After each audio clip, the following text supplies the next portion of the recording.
Bismillahirrahmanirrahim. Kita dengarkan bersama tauziah dan muhasabah dari Al-Muharram Kiai Haji Abdullah Gimnasiar. Kepada beliau disilahkan. Bismillah. Assalamualaikum warahmatullahi wabarakatuh.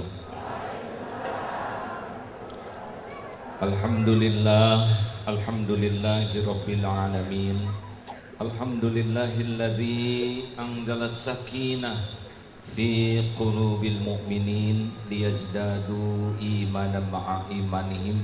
Allahumma salli wa sallim wa barik ala Muhammadin wa ala alihi wa ashabihi ajma'in. Ya Allah, Allahumma aftah lana hikmatak wansur alaina rahmataka ya dzal jalali wal ikram. Allahumma nawwir qulubana binuri hidayatik kama nawwatal arda binuri syamsik abadan abada birahmatika ya arhamar rahimin. Duha yang maha menatap, berkahi majlis ini ya Allah. Jadikan siapapun yang hadir hamba-hamba yang kau ampuni seluruh dosanya, yang kau berikan lezatnya ibadah, nikmatnya iman, nikmatnya amal soleh. Istiqomahkan ya Allah sampai akhir hayat husnul khotimah. Ya Allah, berkahi majlis ini ya Karim. Amin ya Allah ya Rabbal alamin. Walaupun kita tidak melihat Allah, tapi Allah Subhanahu wa taala sedang menyaksikan pertemuan ini. Walaupun kita tidak bisa melihat malaikat, tapi ada malaikat yang khusus datang di majelis-majelis seperti ini. Bagi orang yang tahu persis keutamaan majelis ilmu, pasti dia akan datang. Saking hebatnya ampunan dan curahan rahmat Allah yang Allah limpahkan di majelis ilmu seperti ini. Dan tempat yang diduduki ini kelak akan bersaksi di akhirat. Mudah-mudahan berkah. Kulo ngaturaken matur suwun sangat. Ini kehormatan besar bagi saya bisa hadir di Nurul Hayat, ya, Masya Allah, cahaya kehidupan. Ini pertama kali saya di sini ya Mas ya, tapi saya senang sekali. Apalagi barusan saya sedang menengok kambing yang jadi sate dan gulai ya. Alhamdulillah. Jangan lihat foto yang itu di foto tahun 2015 tahun yang lalu, ketika saya masih centil-centilnya dulu. Lain kali nggak usah masang-masang potret gitu ya. Lebih penting menjaga hati daripada menjaga topeng, betul? Saudaraku sekalian, saya mohon maaf kalau saya lihat dari depan ini wajahnya ada kemiripan. Ini wajah-wajah banyak masalah. Bagaimana kalau judul malam ini kiat menghadapi persoalan hidup? Setuju? Banyak masalah baik atau buruk? Jawabannya begini, apakah Nabi Muhammad punya masalah? Sedikit atau banyak? Ringan atau berat? Sederhana atau rumit? Hasilnya hina atau mulia? Persoalanlah yang mengangkat derajat seseorang. Jadi jangan bangga kalau tidak punya persoalan. Boleh jadi seperti yang tidak sekolah. Orang naik pangkat, kedudukan, jabatan di sisi Allah, itu diantaranya harus lewat ujian. Nurul Hayat sudah diuji belum? Kayaknya diujinya ujikan kemudahan ya. Itu lebih bahaya. Ujian kelapangan, kemudahan, pujian, penghargaan, penghormatan, seperti tadi dapat penghormatan, itu lebih bahaya. Karena dalam ujian kesenangan, lupa ke Allahnya lebih mudah dibanding ujian kesempitan. Saya ingat guru saya dulu mengatakan begini, pada waktu diuji dengan popularitas, kekayaan, guru mengatakan begini, tidak bisa seorang ulama jadi ulama yang keluar saripati tauhidnya sebelum mengamalkan ilmu kelapa. Bagaimana ilmu kelapa? Kelapa tuh hanya keluar saripatinya. Pertama dia harus coba dijatuhkan dari pohon. Tidak ada kelapa yang jatuhnya pelan. Sudah jatuh bukannya dibelai, tapi dijambak sampai gundul. Harus kuat ketika dijambak. Kalau sudah gundul bukannya dikecup, kelapa gundul digetok pakai golok sampai belah. Sudah belah bukannya dikecup, dicungkil sampai copot dari posisi. Sudah dicungkil, disisir sampai mulus. Sudah mulus, diparut. Sudah diparut, saya bukan nakut-nakutin mas ya, tapi kalau diberi kelapangan bisa bersyukur, selamat. Tapi kalau diberi kelapangan kurang bisa syukur dan Allah masih sayang, biasanya dikasih kepahitan. Kalau saya dulu dikasih oleh Allah ujian duniawi dan kelihatannya tidak begitu sukses menjaga hati, sehingga Allah ngasih dari puji diganti caci, sedemikian. Alhamdulillah. Karena ujian yang berat itulah anak-anak jadi hafiz Quran, pesantren jadi lebih baik, berkah. Makanya jangan takut oleh ujian, takutlah tidak lulus ujian ya.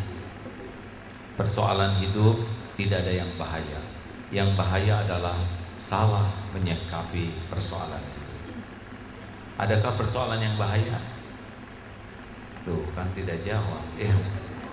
Adakah persoalan hidup yang bahaya? Jawab semuanya. Adakah yang bahaya?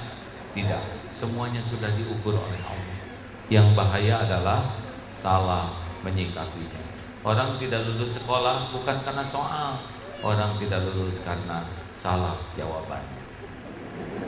1. Rumus menghadapi hidup. Gak apa-apa judulnya begini, giat menghadapi persoalan, tidak apa-apa. Karena ini wajah-wajah banyak masalah ya. Rasulullah banyak masalah? Banyak. Yang sedang ceramah ini banyak masalahnya? Nah, tahu dari mana? Kita ketemu juga baru. Nah, itu salah satu masalah saudara-saudara ya. Kebanyakan nonton infotainment. 1. Hafalkan rumus ini ya. Yang pertama, siap menghadapi yang cocok dan siap menghadapi yang tidak cocok dengan keinginan. Ulangi.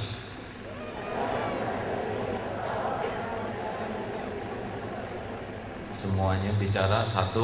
Siap menghadapi yang cocok dan siap menghadapi yang tidak cocok. Mengapa? Karena hidup ini mustahil akan selalu cocok. Kenapa pasang tenda ini? Siap hujan, siap tidak hujan. Lebih tenang, benar? Sedia payung sebelum hujan, artinya dia siap hujan dan siap tidak hujan. Sedia ban serep di mobil, artinya siap meletus, siap tidak meletus.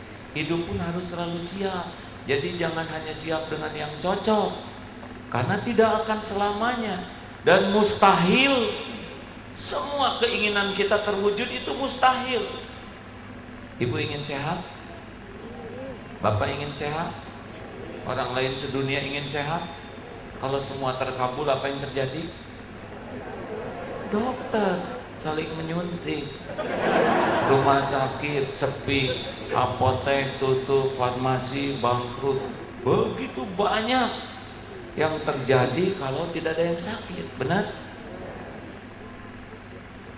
Sakit sehat itu hanya episode. Yang jadi masalah salah menyikapi sakit atau salah menyikapi sehat. Berapa banyak orang mulia karena sakit, berapa banyak orang hina karena sehat. Benar? Jadi jangan menganggap sakit itu sebuah masalah, karena kadang-kadang sehat yang lebih masalah. Ya, coba kalau para koruptor itu sakit ingatan, dia tidak akan korupsi. Ya. Surat Al-Baqarah ayat 216. A'udzubillahi minasyaitonirrajim. Wa asa an takrahu syai'a wa huwa khairul lakum. Boleh jadi engkau tidak menyukai sesuatu padahal baik menurut Allah bagimu. Wa asa an tuhibbu syai'a wa huwa syarrul lakum. Boleh jadi engkau suka padahal itu yang buruk bagimu. Wallahu ya'lamu wa antum la ta'lamun. Allah Maha tahu, kalian tidak tahu. Makanya jangan sok tahu. Digigit anjing baik buruk? Bingung kan? Nyebut buruk takut salah, nyebut baik takut digigit. Ada orang minta jodoh, ya Allah beri saya jodoh, saya ingin menikah, hanya engkau yang kuasa menikahkan setiap hambamu. Keluar dari rumah langsung ada yang tertarik, langsung dia mendekati, akan mengejar serta menerkam dan menggigit. Ya Allah, saya minta jodoh kok yang datang anjing betina. Dibawa ke rumah sakit, dibawa ke dokter, ini lukanya agak parah, dibawa ke rumah sakit. Hari berganti hari, akhirnya tahulah rahasia takdir. Ternyata jodohnya perawat, ya. Karena kan Allah mau menjodohkan dengan perawat ini. Tapi perawat ini adanya di rumah sakit bagian gigitan anjing. Nah, supaya ketemu ya, maka SOP harus dipatuhi ya. Ini kan udah pakai ISO ya. Pasti ada SOP, digigit dulu bawahnya ketemu. Karena setiap takdir itu ada jalannya. Nah, sehingga sekarang ini si Mas ini kalau tiap lihat istrinya jadi ingat kebesaran Allah. Tobat istighfar. Betapa maha sempurnanya Allah mengatur istighfar. Hadirin, orang suami soleh gitu selalu zikir ya. Tapi ya tentu saja yang belum punya jodoh tidak usah nyari anjing ya kan. Tiap orang beda episodenya. Begitu pula yang digigit anjing jangan GR ya, tidak identik jodoh. Ayah saya tentara TNI prajurit, cita-cita masuk akabri dulu, tapi tidak jadi karena merasa kurang tinggi. Dulu sakit hati, sekarang gembira sekali tidak jadi TNI, malah jadi tuh gara-gara gagal ini. Jadi jangan pernah berprasangka buruk dengan hal yang gak cocok, karena boleh jadi yang gak cocok itulah jalan yang terbaik bagi kita. Jelas? Ayo, tugas kita tuh bukan ngatur Allah. Tugas kita tuh cuma 3. 1, meluruskan niat lillahi ta'ala, inna sholati wa nusuki wa mahyaya wa mamati lillahi rabbil alamin. Yang kedua, sempurnakan ikhtiar. Profesional itu menyempurnakan ikhtiar, itu amal soleh. Dan yang ketiga, pasrahkan ke Allah dengan tawakal. Selesai. Mau diapakan saja kita, ya suka-suka Allah lah. Allah mah nggak pernah zolim. Betul? Orang yang sakit hati pasti nggak tawakal, karena dia merasa keinginannya lebih baik daripada yang Allah inginkan. Udah, jadi kalau mau menikah nanti niatkan karena Allah, boleh carinya yang benar, sudah itu terserah Allah. Kalau baik jadi, kalau nggak baik batal. Udah gitu aja. Gimana kalau batal? Ya berarti bukan jodohnya, beres. Ya. Halo. 2. Sudah habis belum waktunya? Nah, nggak usah emosi hadirin. Saya kan cuma jananya, tinggal aja belum. Gitu. Are-are Surabaya iki. Jadi mulai sekarang jangan ngunci dengan yang kita inginkan ya. Yang kita kunci itu 1, benar nggak niat saya ikhlas, itu harus. Yang kedua, sempurna tidak ikhtiar saya di jalan Allah, itu ibadah. Yang ketiga, wa may yatawakkal 'ala Allah fahuwa hasbuh, dan terserah Allah selebihnya, nggak akan dikecewakan.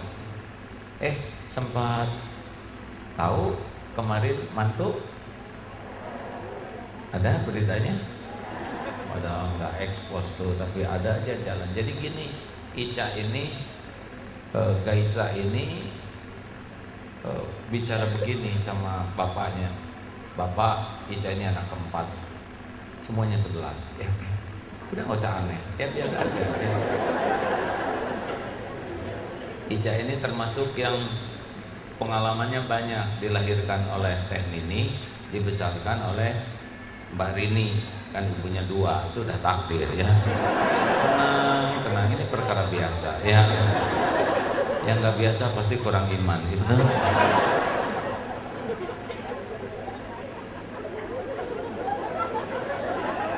Jadi lahirnya Teh Nini waktu besar sekolah di ibunya yang di Jakarta. Selesai sekolah lihat adiknya hafal Quran, lalu ikut menghafal Quran. Sebelum kuliah hafal Quran dulu. Dan bicara begini, Bapak, Ica tidak akan nyari calon suami. Hakikatnya Allah yang menentukan, syariatnya terserah Bapak. Ica mau full aja ngapalin Quran. Waduh, gara-gara diserahkan urusan ke saya jadi hunting kemana-mana. Mana nih calon mantu ya? Tiap ceramah ada diselidiki. Sampai akhirnya saya pusing sendiri. Saya serahkan aja ke Allah. Ya Allah, hanya Engkau yang Maha Tahu. Anak ini milikmu, calonnya juga Engkau yang Maha Tahu. Alhamdulillah, dapatlah tuh santri yang jadi imam, yang juga hafiz Quran dan lebih bagus. Bisa 14 hari tuh Pak di karantina tuh hafal, masya Allah. Ternyata kalau diserahkan pasti ayah tidak mau memberikan yang buruk, betul? Apalagi menyerahkan urusan ke Allah, Allah tidak akan memberikan yang buruk. 2. Yang kedua, kalau sudah terjadi harus ridho. Ulangi sekali lagi, yang mantap. Oh iya, nanti pada akhir pertemuan ini akan dites, yang hafal hadiahnya umroh sama-sama. Mau? Ketemuannya di depan Masjidil Haram ya. Amin gitu hadirin. Salah ya. Kalau Allah mengundang kita ketemu di sana ya. Diongkosin dong oleh AA, tidak boleh toma. Jangan berharap kepada orang ya. Ke Allah hasilkan. Jadi orang itu stres bukan karena kenyataan. Orang itu stres karena tidak mau menerima kenyataan. Siapa yang paling menderita di sini? Pasti yang paling tidak menerima takdir yang ada. Yang ingin kelihatan langsing, tahan napas dari tadi. Jadi kurang oksigen. Yang ingin kelihatan putih direndam semalaman. Yang ingin kelihatan awet muda dijepit pakai jepitan jemuran. Capek ingin kelihatan lebih dari kenyataan. Terima apa yang ada. Ibaratnya begini, kalau sedang jalan genteng jatuh kena jidat, bagaimana? Ridho. Enggak boleh mengatakan saya tidak terima. Saya tidak terima. Gimana tidak terima, Mas? Tanda terimanya udah jelas. Innalillahi wa inna ilaihi. Saya terima ya Allah, udah ada tanda terimanya. Kalau nasi jadi bubur, ridho sambil cari cakwe, ayam, kacang polong, kerupuk, kecap, seledri, bawang goreng, sambal. Jadi bubur ayam spesial. Terima takdir apapun yang ada sambil ikhtiar ke takdir lain yang lebih berkah. Jelas? Tidak boleh mengatakan coba kalau kamu nggak boleh. Belok kiri kanan kanan. Tiba-tiba macet. Coba ke kiri. Nah ini stres. Udah jelas di kanan ngomong kiri ya. Coba kalau tadi kita belok ke kiri, pasti udah nyampe. Nggak mungkin, Mas, kita lagi di kanan sekarang. Sakit gigi, ridho sambil pergi ke dokter gigi. Sesampainya di dokter gigi ada tulisan, maaf dokter hari ini tidak praktek karena giginya sedang sakit. Bagaimana? ridho lagi, tidak boleh mengatakan, "Loh, tahu begini saya tidak akan pergi." Bagaimana nggak pergi? Udah sampai. Stres banget sih. Orang-orang yang depresi tuh kayak gitu, selalu tidak menerima takdir. Coba kalau kita nggak pergi, nggak mungkin nggak pergi, udah nyampe. Masa nggak pergi sih? Kenapa dong kita kesini? Karena ada rezeki tukang ojek di dompet kita. Makanya harus sampai rezeki itu ke dia. Makanya kita naik. Kan rezeki itu pindah-pindah. Udah, wes, ojo.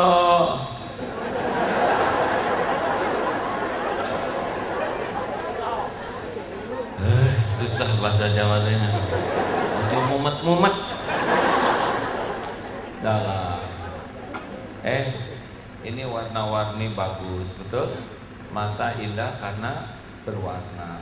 Tadi ada yang ngaji mendengar enak karena berwarna. Hidup juga indah karena berwarna. Jadi jangan ngarep-ngarep hidup lancar, nggak mungkin. Apalagi rumah tangga. Coba dengar doa rumah tangga. Bagaimana doanya? Barakallahu laka wa baraka alaika wa jama'a bainakuma fi khair. 2 kali itu disebut berkahnya. Semoga Allah memberikan keberkahan padamu, semoga Allah memberikan keberkahan atasmu. Artinya apa? Dalam kelapangan ada keberkahan, dalam kesulitan juga ada keberkahan. Karena sulit itu hanya kata kita. Menurut Allah justru boleh jadi kesulitan ini yang membuat dia tinggi derajatnya, diampuni dosanya, atau malah kesulitan itu yang membuat dia dekat dengan Allah. Ada seorang ibu-ibu yang nabung emas, wah banyak, sudah banyak. Ditanya, buat apa emas ini? Ini adalah untuk masa depan. Dengan emas sebanyak ini, insya Allah masa tua saya terjamin.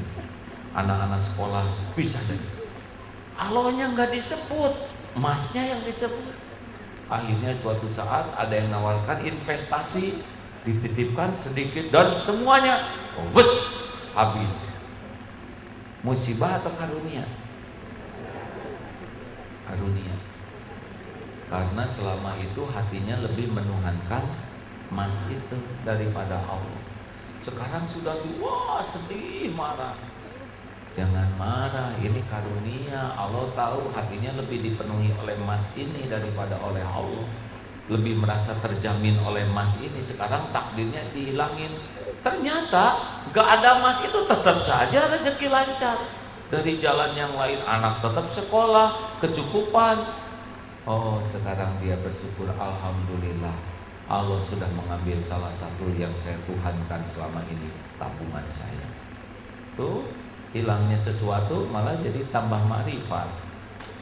Ada yang punya utang, tiap malam tahajud nggak lunas-lunas utangnya, karena Allah tahu kalau utang lunas, tahajud lunas.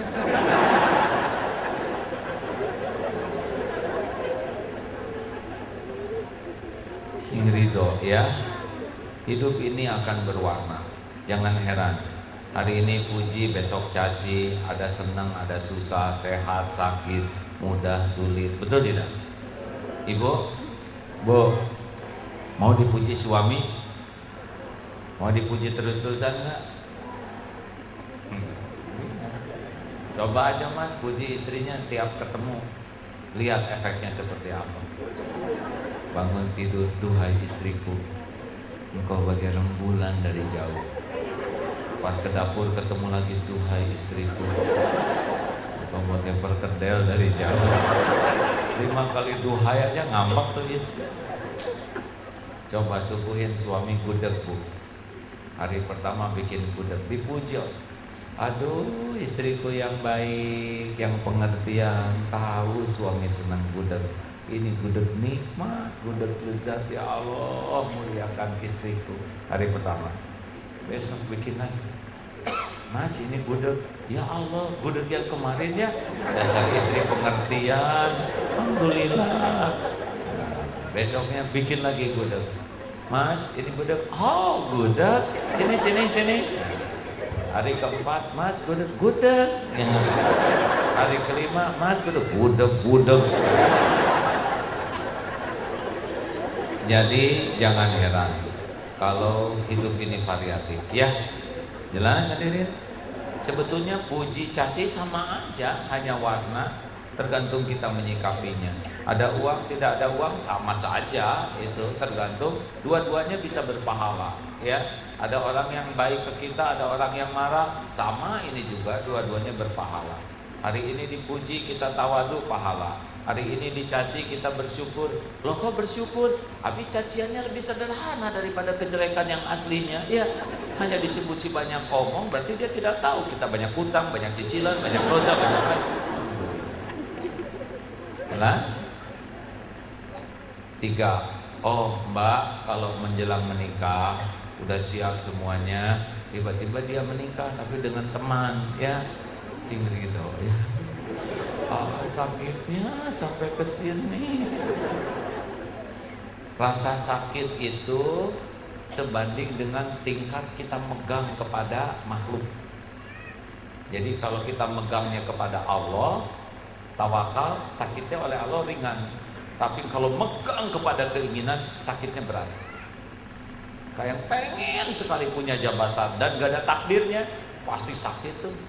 Padahal orang yang paling sengsara adalah orang yang menginginkan yang tidak ada takdirnya, pasti sengsara. Makanya kalau jatuh cinta tuh gak usah pakai ngotot ya, karena belum tentu takdir. Benar? 3. Jangan mempersulit diri. Ulangi. Enak duduk begini. Yang belakang kelihatan tidak? Tidak? Berdirilah gilirannya. Namanya juga jangan mempersulit diri. Bentar ya Bu ya, istirahat dulu. 1. Siap menghadapi yang cocok dan siap menghadapi yang tidak cocok. Tugas kita cuma 3. 1. Meluruskan niat, menyempurnakan ikhtiar, pasrahkan ke Allah dengan tawakal. Surat apa tadi? Al-Baqarah 216. Yang kedua, ridho. Kalau sudah terjadi, waman rodiya falahu ridho. Barang siapa yang ridho kepada takdir, Allah ridho. Ini ibu-ibu yang sudah senior atau bapak-bapak, kita harus ridho jadi tua. Ya jangan takut jadi tua.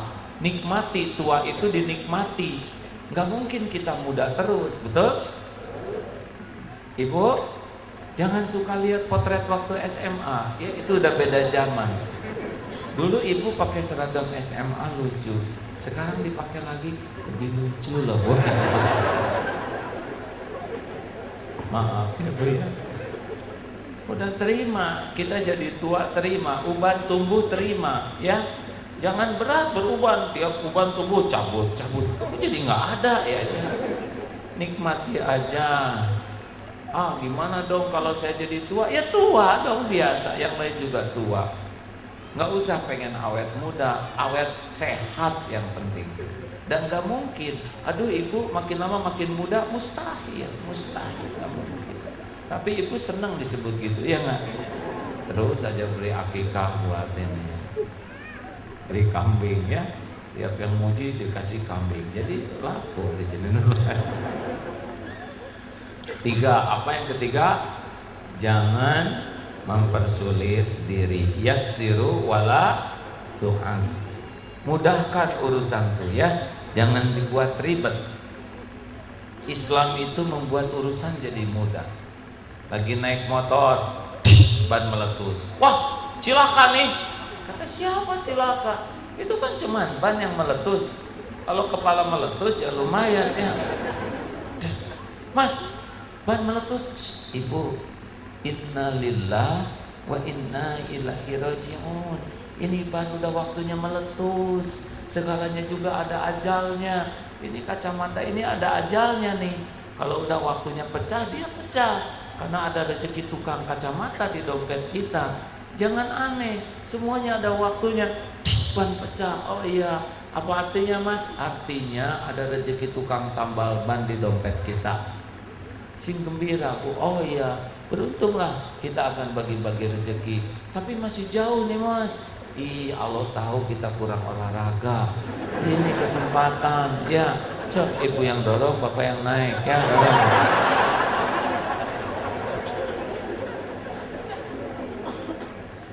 Merah ya.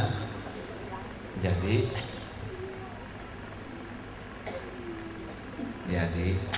boleh dimatiin aja ya. Saya agak apa-apa. Ini niat baik udah sampai, ikhtiar udah sampai, cuma saya kedinginan. Nah itu aja yang gak ceramah ya.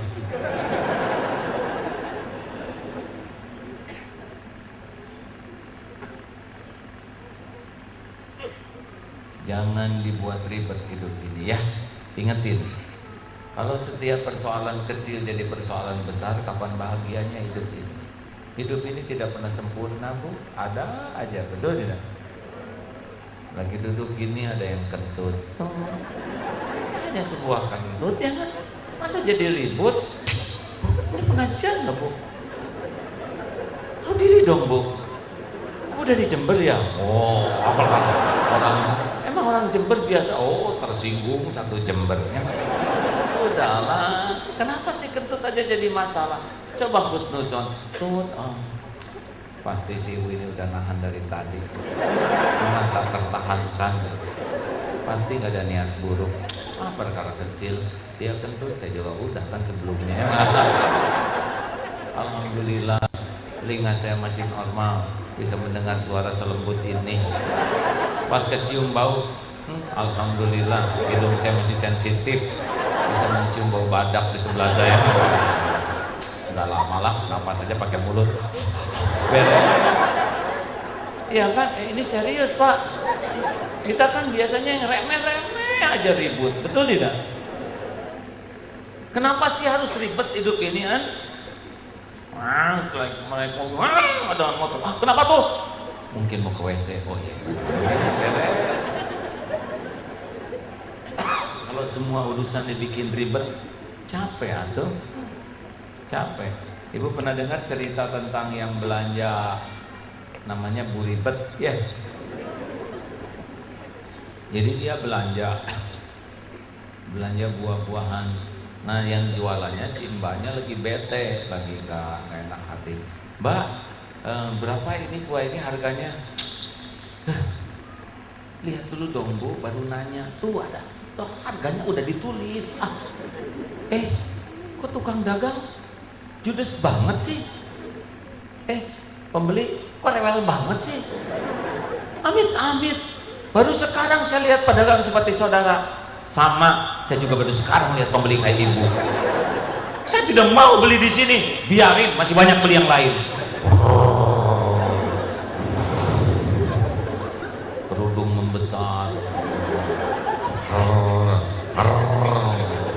Langsung naik mobil.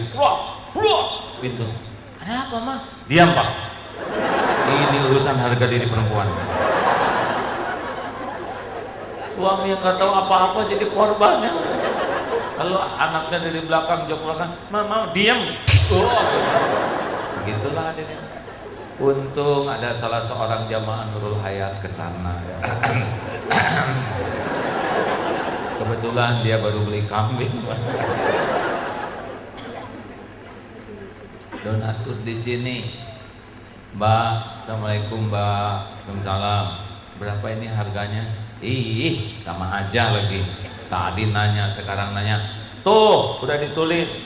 Oh, maaf, gak kelihatan. Banyak alasan. Oh, maaf ya. Beli deh sekilo. Kalau harganya 12.000 sekilo. Ibu segini kerennya cuman beli sekilo. Nyapein 5 kilo gitu Bu. Maaf deh, saya perlunya sekilo ya. Beli. Ibu, ini harga 12.000. Uang ibu 15.000. Yang 3.000 sedekah ke saya ya. Saya lagi nggak punya duit Bu, jujur aja. Sedekah ya Bu, orang sedekah digugurkan dosa, orang sedekah ditolak bala, orang sedekah dilipat gandakan. Baik deh, silakan Bu, ini cuma 3.000, jangan diomongin ke orang-orang, hilang loh pahalanya. Soal itu gak apa-apa. Bungkus, makasih ya dek. Biasa-biasa aja ya bu ya. Iya, baik. Assalamualaikum. Waalaikumsalam. Tenang. Oh, si ibu yang tadi masih gede tuh kerudungnya karena berdiri rambut. Ngegerong di mobil. Lihat, Mbak sini. Kenapa bu? Kenapa bisa sabar menghadapi tukang dagang error kayak gitu?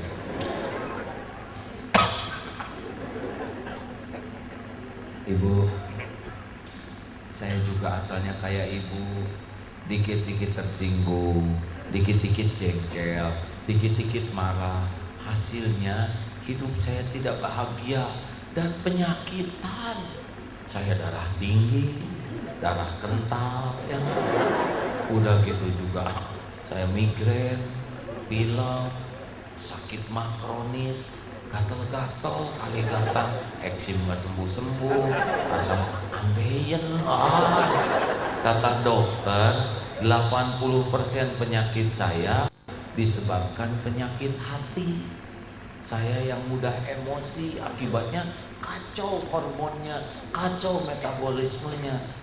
Oh gitu ya, yang mirip saya dong, ini juga lagi ambeien ya. Gimana caranya? Saya berjanji. Janji saya begini, saya berjanji bahwa saya tidak mau diatur oleh keburukan orang lain. Saya hanya mau diatur oleh apa yang Allah sukai. Kalau orang ngomong jelek, kita ngomong jelek. Orang melotot, kita melotot. Orang menghina, kita menghina. Orang ngebeberin aib, kita beberin aib lagi. Terus mau ngapain sekolah tinggi-tinggi kalau bisanya cuma niru kejelekan? Mau ngapain rajin ganti seragam pengajian kalau bisanya cuma niru kejelekan? Kalau dia ngomong jelek, itu pilihan dia. Saya kan boleh punya pilihan yang lain. Nah, saya mau milih apa yang Allah sukai. Itu ngomong jelek, saya mau milih ngomong baik. Itu matanya melotot, saya mau milih kedip aja normal. Ya. Itu mau pelit, ya nggak apa-apa. Saya tetap aja mau dermawan. Saya bahagia dengan memilih apa yang Allah sukai. Yassiru wala tu'as. Jelas? Jelas ini. Udahlah, relax saja. Makanya ada yang nanya, dendam enggak tuh sama infotainment? Enggak, itu kan urusan mereka. Urusan saya mau bener aja, betul tidak? Dan enggak ada ruginya. Dihina orang mah enggak rugi. Nabi Muhammad juga dihina. Nabi Muhammad dihina enggak? Dicaci, difitnah, jadi hina enggak? Enggak. Takdir tuh enggak ada yang ketuker, Mas. Halo? Kula boten apa-apa. Mikirnya yang lama. Ora apa-apa Mas Joko mumet ya. Nah. Tenang. Mau tahu rahasianya? Supaya kita enggak ribet hati ini ngadepin orang yang enggak suka ke kita. Mau tahu enggak? Ini kita aja ya. Jangan cerita sama tetangga ya. Sebab dia ada di sini sekarang. Kalau ada orang enggak suka ke kita harus evaluasi diri. Jangan-jangan kita yang salah. Tapi kalau kita enggak salah, dia tetap menghina kita, kita harus bersyukur. Sebab orang yang sebel ke kita, orang yang ingat terus kepada kita siang dan malam. Kita udah tidur, dia masih melek aja mikirin kita. Ya, setia banget ya. Kita nggak punya waktu buat nyari kekurangan diri, beliau seluruh waktunya mencari kekurangan kita. Masya Allah, luar biasa ya. Besoknya dia akan terus ngomongin kemana-mana tentang kita. Akibatnya kita jadi tahu kekurangan yang harus diperbaiki. Setia banget, betul? Udah gitu pahala dia dikasihin ke kita. Dan kalau habis pahalanya, dosa kita diampun oleh dia. Kesetiaan apalagi yang kau ragukan? Pengorbanan apalagi yang kau kehendaki? Harusnya dikirim buah-buahan tetangga begitu. Kita nggak rugi apa-apa, malah pahala banyak, dosa habis, betul?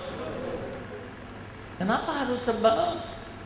Doakan kebaikan. Yang bahaya tuh kita sebel sama tetangga. Coba kalau kita sebel sama tetangga, pasti susah keluar, ya kan? Yang asik banget nih. Nyapu aja seharian rumah kecil buat jadi susah keluar. Tahu-tahu tetangganya ganti TV. Ganti TV, Pak. Begitulah, Bu. Tetangga naik haji, ibu naik pensi. Jangan sebel ke orang, ya. Setuju? Pak, Bapak, sing sabar jadi lelaki ya. Jangan mudah jengkel sama istri. Wanita itu dibuat dari tulang rusuk yang bengkok. Kalau kita kerasin, patah. Dibiarin aja, tetap bengkok. Jadi digimanain tuh ibu-ibu? Dibijakin, sing bijak. Memang dunia wanita ya sering gak jelas gitu, Pak.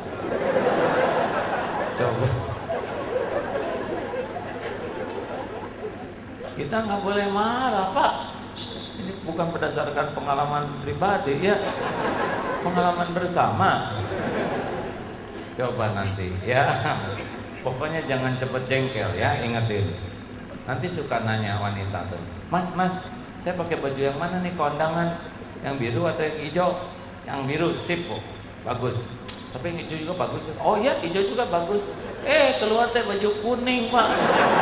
Udah stakar kebak dipikirin.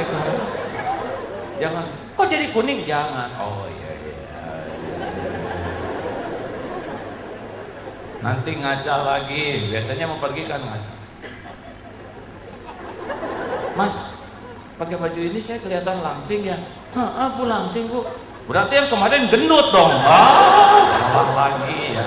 Tenang.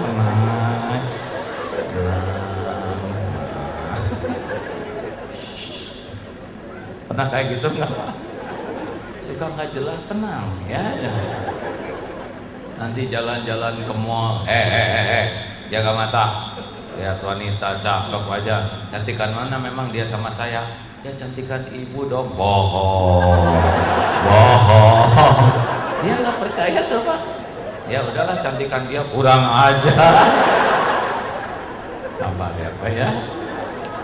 Apa? Kenapa nih pada ngejiwain begini? Rasulullah juga, Aisyah kan, Siti Aisyah cemburu. Ketika Rasulullah ngasih mangkok, dijatuhin. Rasulullah nggak marah, Pak. Jongkok aja, ambilin satu persatu sambil senyum. Emang begitu wanita, ya tenang, bijak, jadi lelaki itu. Mana Bu? Mau punya suami kayak gitu? Ibu mau nggak punya suami pemarah? Ibu mau nggak punya suami pemarah? Yang jelas mau punya suami pemarah? Apalagi suami, Bu. Kami tuh udah capek. Nah, ini tepuk tangan tuh ciri-ciri dengki, Pak. Senang lihat wanita kepepet, nggak boleh. Dengki itu kan SMS, senang lihat orang susah lihat orang seneng. Jangan suka tepuk tangan, ini biar tugas saya aja. Suatu saat ada seorang sahabat di zaman Umar bin Khattab, dimarah istrinya, wah mendidih. Kamu marah sama suami, saya laporkan sama Amirul Mukminin. Akhirnya dia pergi tuh ke rumah Umar bin Khattab, Amirul Mukminin. Pas sampai di sana, ternyata Amirul Mukminin juga lagi dimarahin istrinya dan lebih galak. Tapi Amirul Mukminin tenang aja gitu. Dimarah, gimana sih begitu. Nah, Amir tenang, dah Bu, ya baik. Udah reda. Amirul Mukminin gimana caranya bisa reda menghadapi istri pemarah gawat gitu? Saya tuh berpikir, saya dengar kata-kata memang menyakitkan, gak enak. Tapi saya bandingkan dengan istri saya, hamil, penderitaannya lebih daripada omongan. Melahirkan, sakitnya, mempertaruhkan nyawa, lalu ngurus anak, begitu repotnya. Lalu saya bandingkan dengan kesusahan saya ngedengerin omongan. nggak ada apa-apa, cuma omongan. Saya emang nggak hamil, nggak melahirkan, nggak menyusui. Jadi ya sudahlah apa-apa. Tuh gitu Pak. Aduh, ibu senang ya. Mau dengar cerita ibu-ibu yang suaminya galak, Bu? Ada ini ibu-ibu sabar juga, suaminya galak juga. Tenang aja. Suaminya nanya, "Bu, kok ibu bisa sabar gini ngadepin saya? Gimana caranya sih?" Saya sih kalau bapak marah mah ke kamar mandi aja." "Oh ya? Emang di kamar mandi ngapain?" "Ya saya kalau sakit hati mah gosek WC aja Mas." "Oh bisa tenang?" "Iya Mas, kan pakai sikat gigi Mas." Jangan, tidak boleh.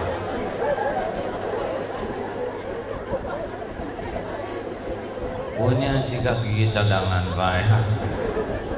Bu, Pak, kalau mau dibikin ribet-ribet urusan, benar? Mau dibikin simpel juga bisa Pak. Beneran Pak. Jangan terpancing membuat kita sengsara, mempersulit diri. Ya. Nomor berapa sekarang? 4.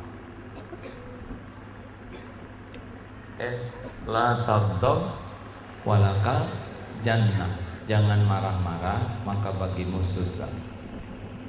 Para pemarah rada susah tuh ke surganya, karena pahalanya bisa habis. Pakai bayar orang yang disakiti. Pernah ada dari Surabaya datang ke Bandung ke Darut Tauhid. Saya dari Surabaya jauh-jauh ke Darut Tauhid. Ya, ada yang bisa dibantu Bu? Saya mau minta maaf Pak. Ketemu juga baru, kok minta maaf? Pokoknya sejujurnya saya udah ngomongin jelek lah Pak, gara-gara itulah saya dengar dari TV. Udah Bu, sayanya juga nggak apa-apa, nggak sakit hati. Bukan itu apa Bu? Kata guru pengajian saya, kalau kita ngomongin orang, pahala kita dikasihin sama yang diomongin. Saya jauh-jauh ke sini balikin lah pahala saya.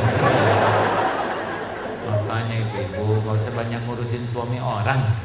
Urus suami masing-masing, ya. Itu aja kurang keurus, ya. Jangan banyak komentar yang tidak perlu dikomentari. Jangan banyak mikir yang tidak perlu dipikirkan. Dan jangan sibuk mengurusi yang bukan urusannya. Urusan kita yang keempat, evaluasi diri. Ulangi. Sekali lagi. Yang mantap. Surat An-Nisa ayat 79. Penggalannya. Ma asobaka min hasanatin faminallah. Karunia apapun yang kamu peroleh pasti dari Allah.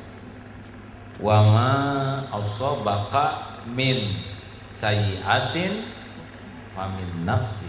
Dan keburukan apapun yang menimpamu itu karena keburukanmu sendiri. Jadi dua kemutlakan, setiap karunia mutlak dari Allah dan setiap keburukan mutlak dari kita. Ini guru fisika nih. Antara kecepatan terbang merpati dengan saya jalan harus berimbang. Yang ketiga, sudut elevasi, ya, sudut kemiringan antara pantat merpati dengan jidat saya itu harus ngepas, ya kan? Dan yang keempat, tingkat kemulesan merpati ini. Sebab kalau nggak mules dia cuma kentut.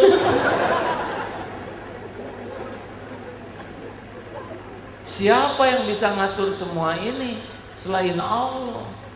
Ini pasti Allah yang menakdirkan merpati ngeberakin saya. Saya ngaku, saya otaknya kotor, pikiran saya ngeras, astagfirullah. Gantimu kena nangis tobat nasuha. Barokah itu Bu.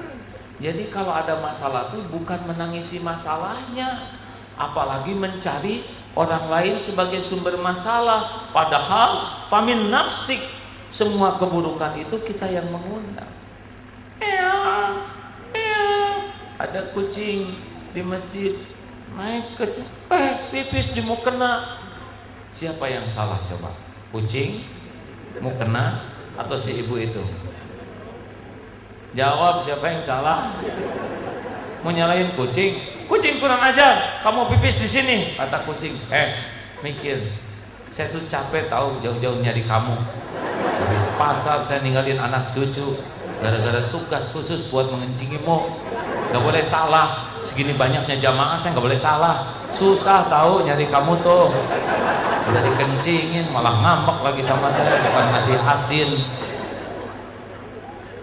Itu salah Bu kalau ngambek, harusnya ya Allah, astagfirullah. Ini ibu-ibu segini banyaknya, cuman saya yang dikencingin.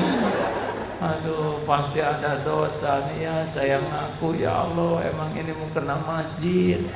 Udah 5 bulan gak saya pulangin, habis rendahnya keren. Astagfirullah. Walau gak ada yang tahu, engkau pasti tahu. Pus, makasih ya Pus ya, udah nyadarin saya. Gitu, robah tuh cara bersikap. Orang itu tidak bisa tobat kalau dia merasa sebagai korban. Orang itu bisa tobat kalau dia merasa sebagai sumber musibah ini menimpa diri. Ingat baik-baik ya, Ibu, kalau ada ibu-ibu, jangan ibu-ibu terus, bapak-bapak. Dompet hilang, copet kurang ajar, copet kurang ajar. Udah pasti dong, ya nggak usah diomongin. Kalau dia soleh nggak nyopet, bener. Mubazir banget ya. Harusnya kan innalillah, ya Allah, saya kehilangan dompet. Ini terjadi dengan izinnya. Bis segini banyaknya, yang hilang cuma saya sendiri. Pasti ada dosa. Saya akui ya Allah, emang saya rada pelit sedekahnya. Sekali ke Jumatan saya paling 2.000. Sebulan 4 kali 2 8.000. Setahun 8 kali 12 cuman 96 ribuan. Sedang saya ngerokok, sekali ngerokok 15.000. Sehari 2 30.000. Sebulan 900.000. Setahun 10.800.000 ya. Saya ngerokok 10 tahun 10.800.000. Sedang Jumatan saya cuma 100.000 setahun. Astagfirullah, ya Allah, ampun, saya sudah menuhankan rokok daripada menuhankan Engkau. Gitu. Untung di sini tidak ada yang merokok, bagus. Saya kalau lihat perokok tuh kayak heran gitu ya. Ini teh orang teh kayak kurang kerjaan. Sedot tio. Orang lain mah zikir, ngapalin Quran, sedot tio. Dan wajah perokok tuh suka nggak jelas sama sekali, Pak.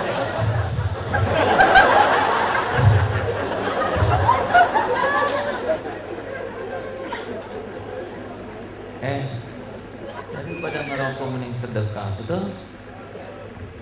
Kalau nggak bisa jadi contoh yang baik buat anak, minimal jangan jadi contoh yang jelek. Merokok tuh jangan, tapi itu ada ustadz yang ngerokok. Sesama biskota dilarang saling mendahului.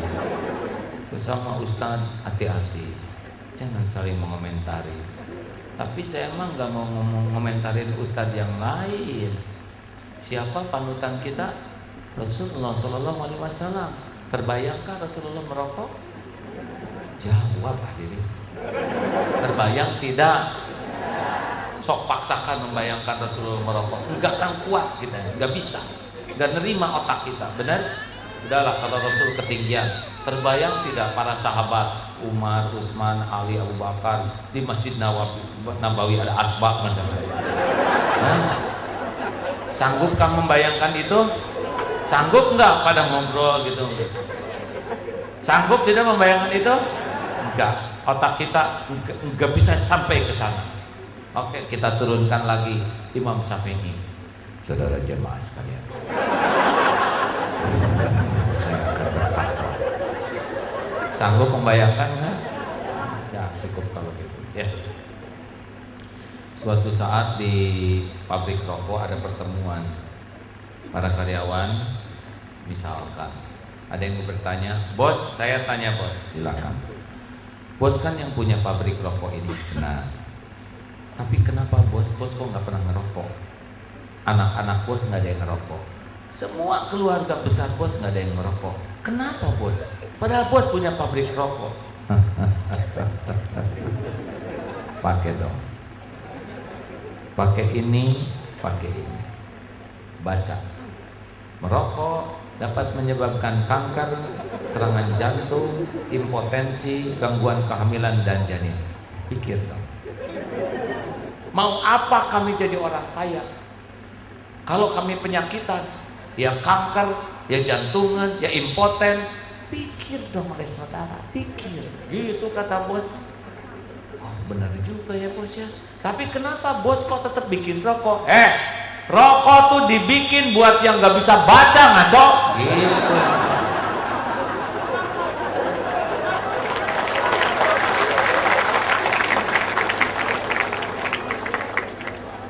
Berhentilah.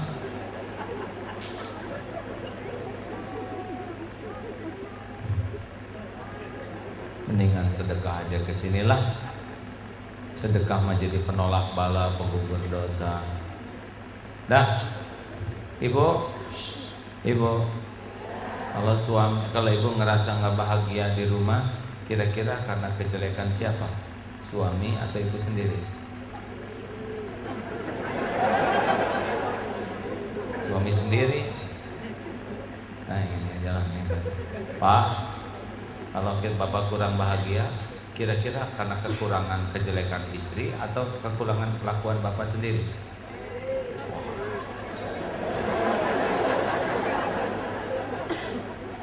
Nih, kalau ada bapak nggak bahagia, suatu saat ada seorang lelaki suami datang ke seorang syekh. Syekh, saya punya penyakit hati yang saya nggak bisa solusinya. Gimana? Gini syekh, pada waktu saya belum nikah dengan istri saya ini, waktu saya sebelum nikah, saya lihat dia itu syekh satu-satunya yang paling cakep, yang paling menawan syekh, satu-satunya, nggak ada yang nandingin. Makanya saya mau sama dia. Nah ketika saya melamar orang lain syekh, ketika melamar, loh kok jadi banyak yang cakep sekarang ya? Sebelum dilamar cuma satu, pas melamar jadi banyak yang cakep. Nah sesudah saya nikah syekh, loh kok jadi banyak yang lebih cakep dari istri saya sekarang? Masa sudah beberapa tahun saya menikah, aneh, kenapa di mana-mana wanita cakep selain istri saya? Saya itu langsung bicara begini, maukah engkau kuberitahu sesuatu yang lebih dahsyat dari itu? Mau syekh, ketahuilah, sekalipun engkau nikahi setiap wanita yang paling cantik, suatu saat engkau lihat anjing lewat pun lebih cantik dari istrimu. Karena masalahnya bukan pada penampilan istrimu, masalahnya adalah engkau tidak bisa jaga pandanganmu. Mata yang tamak tidak akan berhenti sebelum dijejali tanah kubur. Maka apakah engkau mau kuberitahu bagaimana supaya istrimu jadi seperti sedia kala dulu? Mau syekh. Gadul basyar, jaga pandanganmu dari yang tidak halal. Jelas lelaki? Bu, senang bu? Kalau wanita lihat lelaki gimana sih bu? Saya nggak tahu karena saya lelaki. Jawab. Biasa aja atau gimana? Sama atau gimana? Biasa aja. Yang nyebut biasa nenek-nenek semua punten lah, saya nggak bisa ikut campur ya, karena saya tidak tahu, saya lelaki seumur-umur, saya lebih percaya kepada Al-Quran. Jadi di Al-Quran cerita tentang Nabi Yusuf, rupawan sekali. Sehingga Siti Zulaiha pas lihat Nabi Yusuf, "Oh, keren banget." Sampai robek baju Nabi Yusuf, dan padahal Zulaiha udah berkeluarga, heboh di negara itu. Zulaiha gitu-gitu amat ya, padahal udah punya suami, suaminya juga penguasa, kok sama lelaki dia ngejar-ngejar, nggak ada harga diri sama sekali. Akhirnya Zulaiha kumpulkan ibu-ibu di negara itu, dikasih buah-buahan, dikasih pisau. Ini Quran yang cerita ya. Kok Zulaiha gitu-gitu amatnya menodai kemuliaan wanita. Pas lagi ngupas, Nabi Yusuf dipanggil, "Yusuf, sini." Itu ibu-ibu pada luka tangannya, dan semuanya wanita. Terserah mau ngaku atau enggak, saya lebih percaya sama Quran. Gitu tuh Bu, jangan suka nggak ngaku ya. Sama deh, jaga pandangan. Terakhir, cukuplah Allah sebagai penolong kita. Apa? Ulangi.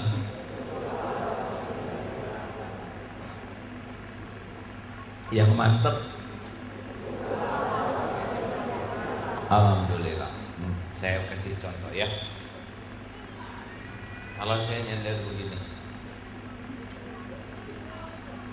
apa yang saya takutin? Takut kursinya diambil, ya kan? Kalau kita nyender kepada sesuatu, kita akan takut kehilangan sesuatu. Yang nyender kepada jabatan pasti ngedengar kata mutasi, mirip mutilasi. Yang nyender kepada penampilan takut tua, takut gemuk, takut keriput, takut ubanan, karena senderannya penampilan. Yang nyender sama suami pasti takut suaminya meninggal lagi. Terserah saya mau ngomong apa aja. Mau bahagia, lepaskan hati ini dari bersandar kepada siapapun kecuali wa may yatawakkal 'alallah fahuwa hasbuh. Makin berharap dari makhluk, makin capek hidup ini. Makin ingin dipuji, makin ingin dihargai, makin ingin dikagumi, makin ingin dicintai, makin sering sakit hati. Makanya Bu, jangan terlalu cinta sama suami. Model-model gini ya, jangan dulu tersinggung adik. Apa yang diharapin ya, kesel juga belum tentu ya. Coba ibu ngarep-ngarep dibahagiakan suami, bagaimana suami bisa ngebahagiain ibu sedang beliau sendiri nggak bahagia ya?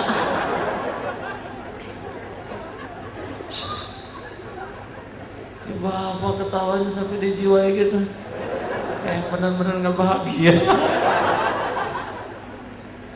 Ada yang nanya, kenapa ya aku ketawanya enak sekali? Kita pasti enak, selalu ngetawain diri sendiri Pak.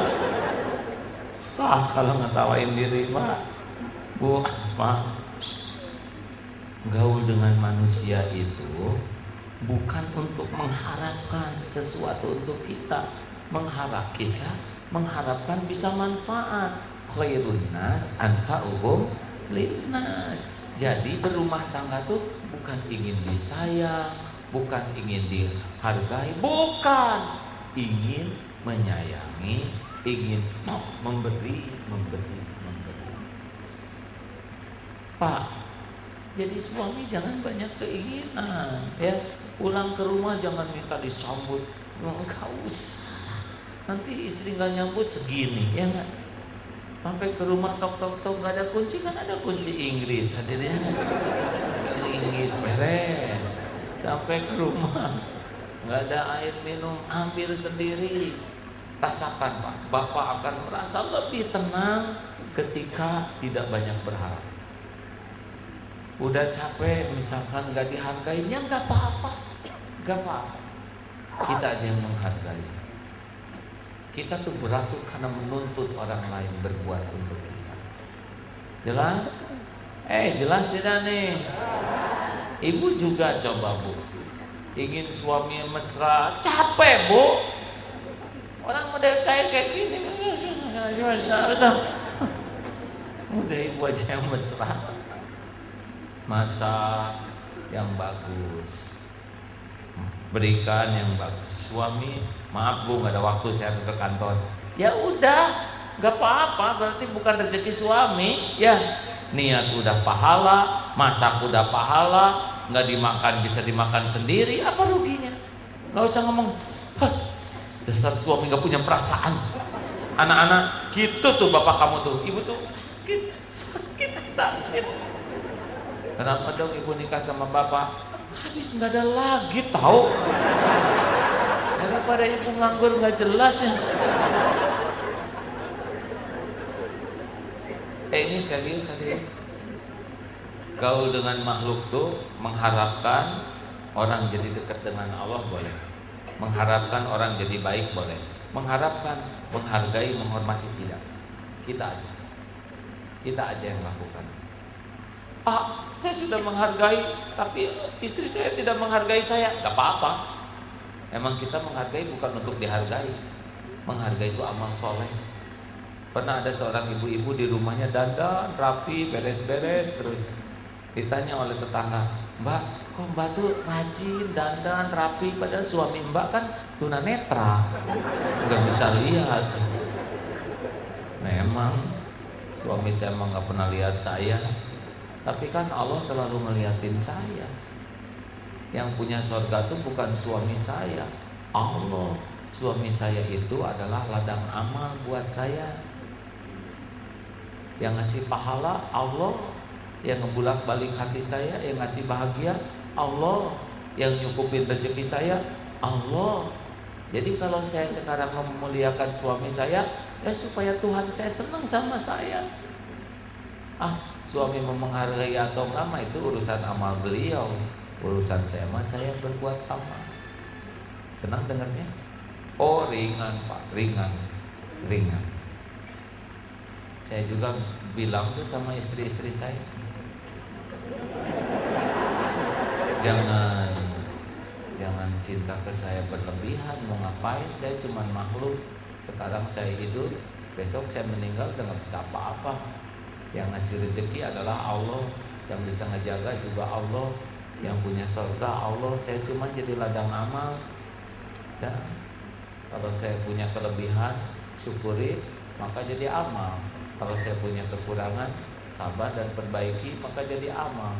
Di akhirat nanti kita hitungannya masing-masing. Kita ditakdirkan jodoh begini adalah ladang amal bagi kita masing-masing, bukan ladang berharap. Gitu. Itu resepnya.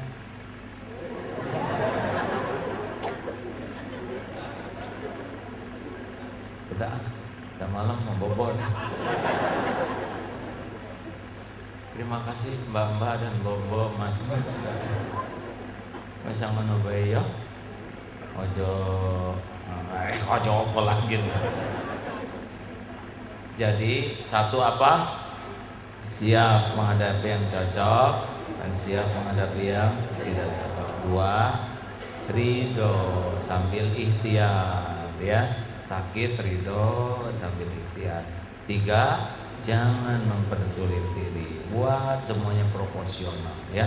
Jangan dibikin kacau, ribet oleh pikiran. Jangan, jalanin aja. Karena show must go on. Udah sering kita ngarang, tapi jalan aja lah, ya. Saya juga udah nyobain hidup dalam ujian berat dan gak ada masalah, jalan terus, ya. Nah yang keempat, evaluasi diri. Ini dosa apa yang ngundang ini? Tobat aja yang banyak, nanti selesai sendiri. Jadi persoalan tuh, kita tuh tidak dirancang menyelesaikan persoalan sendiri.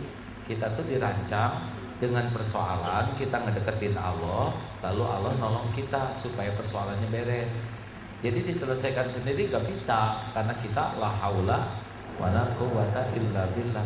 Jadi persoalan tuh membuat kita tobat, membuat kita taat. Nanti Allah akan ngasih tenang, ngasih jalan keluar. Coba baca surat Nuh ayat 10 ya. Wa qul tastaghfiru rabbakum innahu kana ghaffar yursilis samaa 'alaikum midrara. Terus terakhir apa yang kelima? Cukuplah Allah ya. Hasbunallah wa ni'mal wakil, ni'mal maula wa ni'man nasir. Allah Subhanahu wa taala sami'an qariban wa huwa ma'akum. Allah tuh maha mendengar, maha dekat, dan dia bersamamu. Makanya jangan suka banyak curhat ke orang ya. Kalau curhat ke orang, nanti dia bakal ngomong kemana-mana. Dia akan ikut campur dalam kehidupan kita. Juga jangan suka nulis di status ya. Oh, suami yang di surga, jangan. Nanti jam 10 dibaca tetangga, semua jengkel sama suami. Tengah malam ibu udah damai, tetangga masih sebel ya kan. Sing bagus sholatnya ya. Hadirin, sholat tepat waktu, kurangi ngomong kecuali manfaat. Faliyatul khairon aw liyasmut. Mending banyak zikir, banyak doa, itu lebih menolong. Fadhkuruni adzkurkum. Makin banyak ingat Allah, makin diingat oleh Allah. Saya baru sebelum kesini tuh ada ibu-ibu nangis, ustazah, tapi nangisnya ditahan. Anaknya hilang Pak. Hafiz Quran, mau ngambil ijazah, naik kereta, sudah hari kelima ini hilang. Baru tadi nelpon AA, anak saya hilang. Sampai sekarang tidak ada berita, handphone tidak bisa dikontak. Sudah 5 hari. Saya sudah rela, ini adalah milik Allah. Entah apa yang Allah takdirkan kepadanya. Hanya kalau bisa saya tahu di mana atau keadaannya seperti apa. Ya tenang ustazah, Allah mau tahu anak ini di mana, karena anak ini ciptaan Allah, anak ini milik Allah dan setiap saat diurus Allah. Hanya doa tadi. Maghrib dapat berita Pak, anaknya ketemu, rupanya dia sakit di rumah temannya. Ya begitulah episode. Tapi saya kagum melihat ibunya yang tegar ya. Walaupun hatinya menangis, tidak dagang air mata di depan orang. Masya Allah. Terima kasih, semoga Nurul Hayat ini menjadi cahaya ma'rifat bagi kita semua. Kapan kita ketemu lagi? Ada Surabaya yang lebih dekat nggak sih ke Bandung? Mudah-mudahan ada takdir lagi ya. Besok saya di apa Mas? YDBF sama ya, badan ambil zakat juga ya. Nggak boleh dengki-dengkian ya, nggak boleh kotor hati. Itu milik Allah, ini milik Allah, betul tidak? Dalam dakwah itu seperti ngangkat meja atau seperti bawa jenazah, harus rame-rame. Kalau kita sendirian kan nanti jenazahnya megang, enak mau gitu.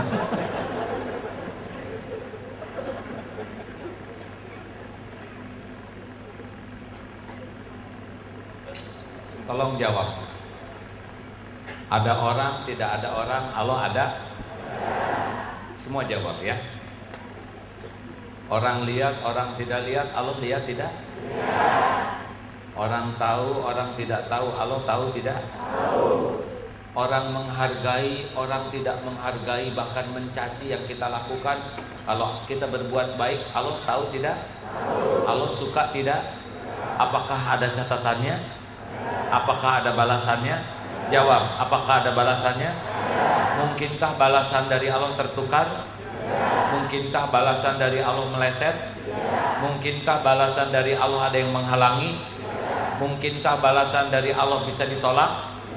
Apa yang Allah kehendaki pasti. Makanya jangan sibuk dengan penilaian orang. Sibuklah dengan penilaian Allah. Wa kafa billahi syahidan. Mau disebut ini adalah yang terbaik se-Indonesia, ini yang terbaik sedunia, yang terpenting ini terbaik dalam pandangan Allah. Jangan sampai ngangkat. Syukur boleh, ngangkat tidak boleh. Karena Allah tidak suka kepada yang itu, ujian dari Allah. Tawadu, ada nanti di sini bikin lagi yang sama dengan apa-apa dan nggak akan kemana-mana. Ya, rezeki mah nggak pernah ketukar-tukar, nggak pernah meleset. Kita tidak tahu rezeki kita di mana. Tapi rezeki kita tahu kita di mana. Nih, ini saya nggak tahu mata airnya di mana. Tapi air ini tahu Agim lagi ke sini. Makanya jangan takut tentang rezeki. Demi Allah, sampai mati kita akan ada rezeki. Al-Fatihah. A'udzu billahi minasyaitonir rajim. Bismillahirrahmanirrahim. Alhamdulillahi rabbil alamin. Ar-Rahmanir-Rahim. Maliki yaumiddin. Iyyaka na'budu wa iyyaka nasta'in. Ihdinas siratal mustaqim. Siratal ladzina an'amta 'alaihim ghairil maghdubi 'alaihim waladdallin. Amin ya Allah. Hadirin, mari sejenak kita menundukkan hati kita. Hari berganti hari, semakin dekat dengan saat perpisahan. Kita akan berpisah dengan orang-orang yang kita cintai. Kita tidak tahu berapa lama lagi umur yang tersisa, tapi pasti akan datang saat perpisahan. Hadirin, jikalau malaikat maut sudah ada di hadapan kita, mungkin di rumah, di jalan, atau di mana yang Allah kehendaki, tidak bisa diakhirkan sedetik pun, tidak bisa dimajukan. Mudah-mudahan kita siap menghadapi kapanpun ajal datang. Mudah-mudahan bila saat tiba, bila malaikat maut mencabut, Allah sudah mengampuni semua dosa kita. Mudah-mudahan aib-aib sudah dihapus. Semoga jikalau datang ajal, kita sudah bersungguh-sungguh membalas kebaikan orang tua, menyiapkan anak-anak untuk bisa pulang kepada Allah. Mudah-mudahan ketika nyawa kita diambil, tubuh ini terbasuh air wudhu, dan Allah izinkan lisan kita sedang menyebut namanya. Mungkin itulah husnul khotimah. Hati-hati jangan sampai mati sebaliknya.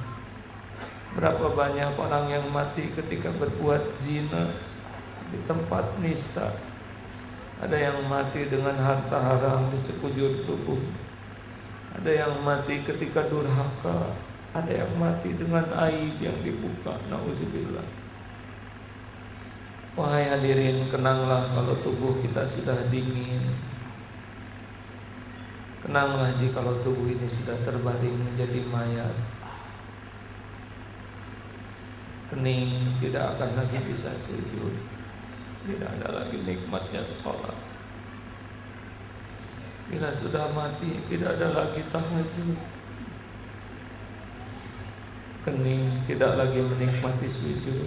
Mata tidak lagi bisa menikmati tilawah Quran. Mulut sudah tertutup, tidak lagi bisa menyebut nama Allah. Tangan sudah kaku, tidak lagi bisa membelai anak cucu kita. Kaki sudah tidak bisa melangkah. Tidak ada lagi nikmatnya berjamaah di masjid. Mudah-mudahan orang-orang yang mengurus jenazah kita, orang-orang yang ikhlas dan bisa mengurus dengan benar. Mudah-mudahan anak-anak kita bisa mengurus jenazah kita dengan baik.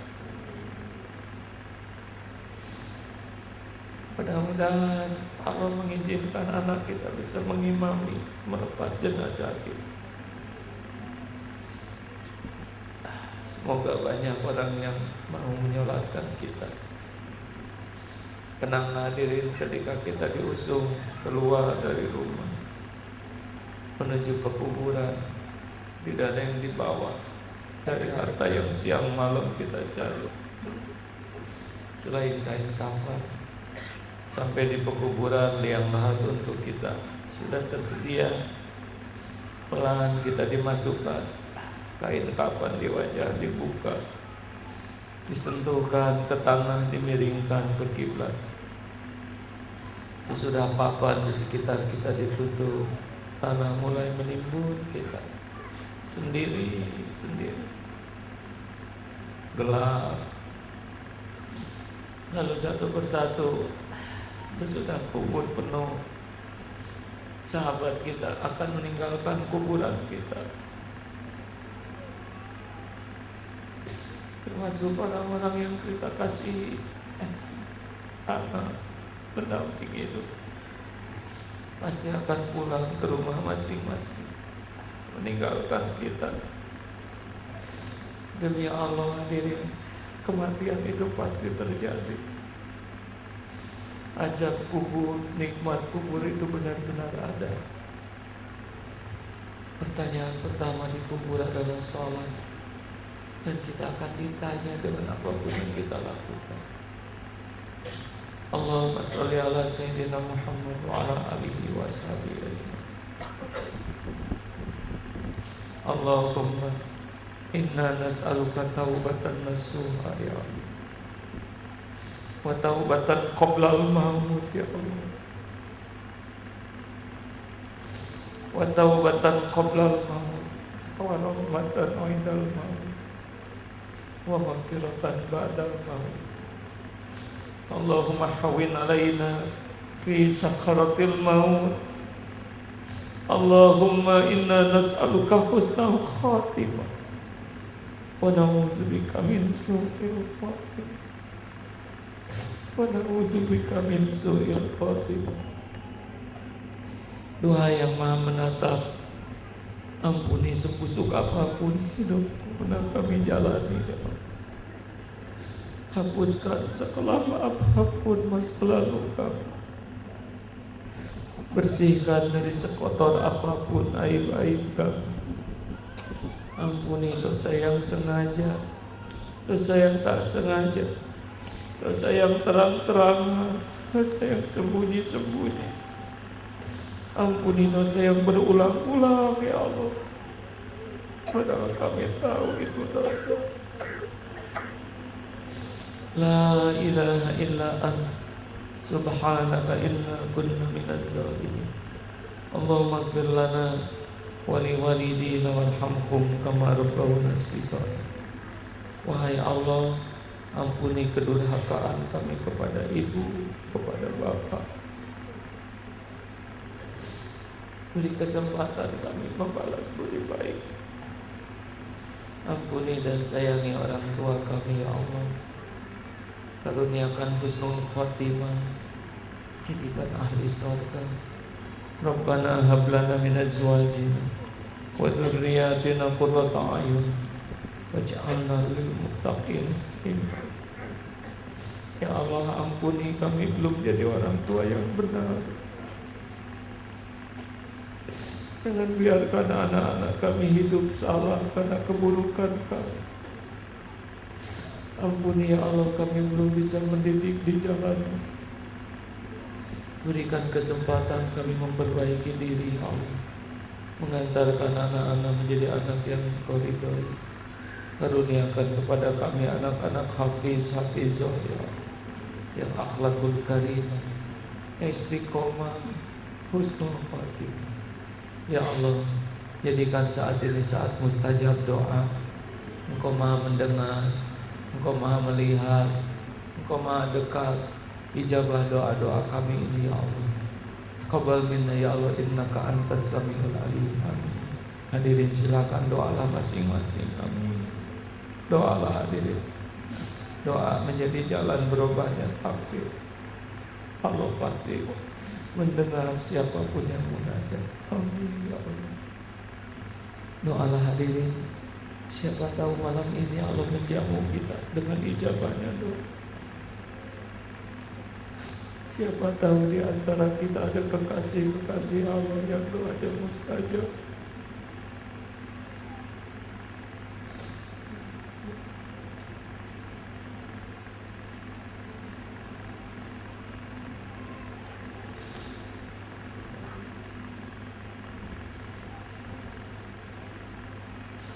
Ya Allah, kabulkan ya Mujib. Berikan kesembuhan jamaah yang sedang sakit ya Syafi'i. kuatkan iman yang masih lemah ya Allah. Berikan jalan keluar yang barokah ya Karim ya Fatah. Cukupi dengan rezeki yang halal barokah. Lepaskan dari lilitan hutang ya Allah. Ya Allah, karuniakan kepada kami nikmatnya ibadah, doa yang Engkau ijabah. Undang ke Baitullah jamaah ini ya Allah. Jadikan haji hajah mabrur. Allahumma rzuqna istiqomah. Allahumma ighfir lil mu'minina wal mu'minat wal muslimina wal muslimat al ahya'i minkum wal amwat. Ya Allah, jadikan tempat ini tempat barokah. Jadikan ya Allah usaha kami usaha barokah. Jadikan ladang amal yang membuat kami Engkau cintai, yang membuat kami bisa bertemu denganmu ya Allah. Lindungi dari fitnah, bala wal musibah. Rabbana atina fid dunya hasanah wa fil akhirati hasanah wa qina azabannar. Subhana rabbika rabbil izzati amma yasifun. Wassalamun ala mursalin walhamdulillah.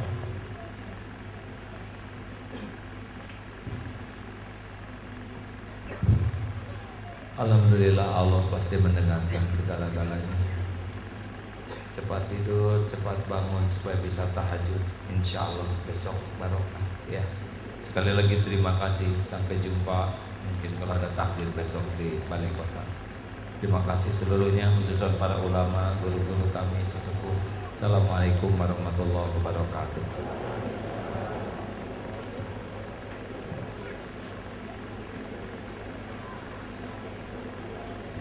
Waalaikumsalam warahmatullahi wabarakatuh.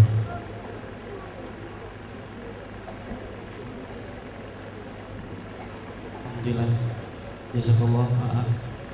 Mudah-mudahan jadi ceria kepada kita semuanya dan kepada bapak-bapak dan ibu sekalian.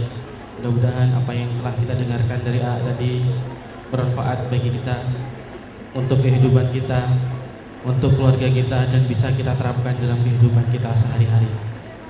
Kami selaku pembawa acara kurang lebihnya menghaturkan permohonan maaf yang sebesar-besarnya apabila ada perkataan maupun perbuatan yang kurang berkenan. Terima kasih kepada para hadirin ibu bapak. Kami selaku Master of Ceremony dan Kabupaten Parnamit mohon undur diri. Saya atas nama Harini Waddahabi dan saya Malik Mulyono mohon maaf sebesar-besarnya. Aku ulu qauli hada. Wassalamualaikum warahmatullahi wabarakatuh. Diberitahukan kepada bapak-bapak dan ibu sekalian untuk tetap berada di tempat, dan tidak memaksakan diri untuk berfoto maupun mendekat kepada Aim. Diharap untuk kepada panitia dan diharapkan kepada bapak-bapak juga untuk memberikan kelancaran untuk AA agar bisa kembali ke tempatnya. Sekali lagi bagi bapak-bapak dan ibu-ibu dimohon untuk bersabar karena di tempat parkir cukup memerlukan kesabaran.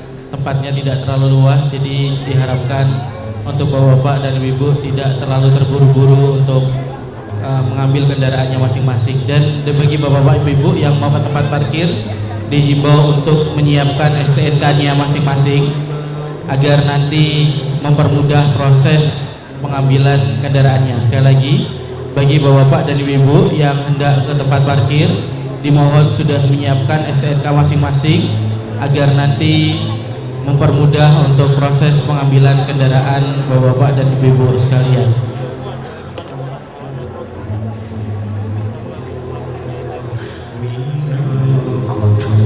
Iya, sekali lagi kepada bapak-bapak dimohon dengan sangat untuk memberikan AIM jalan, dan kepada panitia sekali lagi panggilan kepada seluruh panitia dan rekan-rekan karyawan dimohon untuk membantu proses kelancaran